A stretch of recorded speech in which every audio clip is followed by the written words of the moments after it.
गीता में श्री कृष्ण भगवान कहते हैं कि किसी को धोखा देना एक कर्ज है जो आपको किसी और के हाथों एक न एक दिन जरूर मिलेगा। गीता में श्री कृष्ण भगवान कहते हैं कि समय का चक्र बहुत तेज चलता है, इसलिए ना तो अपने बल का अहंकार करे और न ही अपने धन का। जीवन का हर दाव जीतना हो तो बल से ज़्यादा बुद्धि का प्रयोग करें, क्योंकि बल लड़ना सिखाता है और बुद्धि जीतना। श्रीमद् भगवद गीता में श्री कृष्ण भगवान कहते हैं कि यदि किसी काम को करने में डर लगे तो याद रखना यह संकेत है कि आपका काम वाकई में बहादुरी से भरा हुआ है। तुम अपने पीड़ा के लिए संसार को दोष मत दो, अपने मन को समझाओ। तुम्हारे मन का परिवर्तन ही तुम्हारे दुखों का अंत है। अगर तुम अपना कल्याण चाहता है तो सभी तरह के उपदेशों, सभी धर्मों को छोड़कर मेरी शरण में आ जाओ, मैं तुझे मुक्ति प्रदान करूंगा। सुख दुख का आना जाना सर्दी गर्मी के बराबर होता है। भगवान श्री कृष्ण हमें सिखाते हैं कि हमेशा दूसरों के प्रति सहानुभूति रखनी चाहिए। एक व्यक्ति को दूसरे व्यक्ति के दुख और सुख पर प्रतिक्रिया देनी चाहिए जैसे कि उसके वो अपने हो।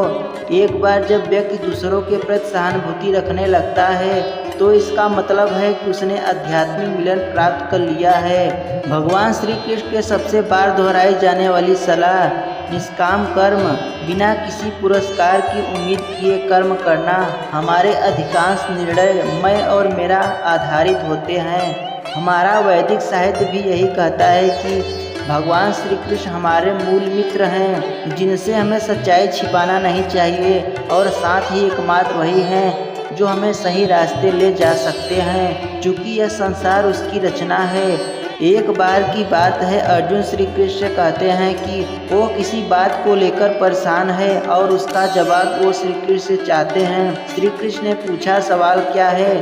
अर्जुन ने कहा, मुझे जानना है कि अच्छे लोगों के साथ हमेशा बुरा ही क्यों होता है, वही बुरे लोग खुशहाल होते हैं। अर्जुन के मुख से ऐसी बातें सुनकर श्री कृष्ण भगवान मुस्कुराने लगे और कहे, मनुष्य जैसा सोचता है और महसूस करता है वैसा कुछ नहीं होता, बल्कि अज्ञानता की वजह से वो सच्चाई नहीं समझ पाता।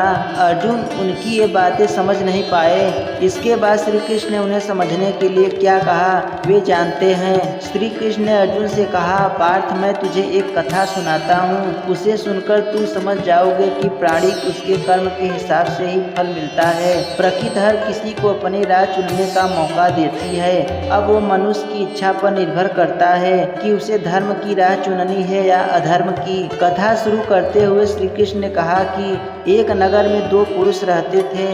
एक पुरुष व्यापारी था जिसके जीवन में धर्म की बहुत महत्व थी। वह पूजा पाठ में यकीन रखता था। वह हर रोज मंदिर जाता था और दान धर्म करता था। हर रोज भगवान की पूजा करता था। वही दूसरा पुरुष बिल्कुल विपरीत था। वह हर रोज मंदिर तो जाता था लेकिन पूजा करने नहीं, बल्कि मंदिर के बाहर से जूते चप्पल चुराने। उसे दान धर्म से कोई लेना देना नहीं था। समय बीतता गया और एक दिन बहुत जोर की बारिश हो रही थी। इस वजह से मंदिर में पुजारी के अलावा कोई नहीं था।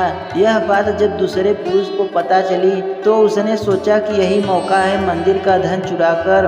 उसने मंदिर का सारा धन चुरा लिया। उसी समय धर्म कर्म में विश्वास रखने वाला व्यक्ति भी मंदिर पहुंचा।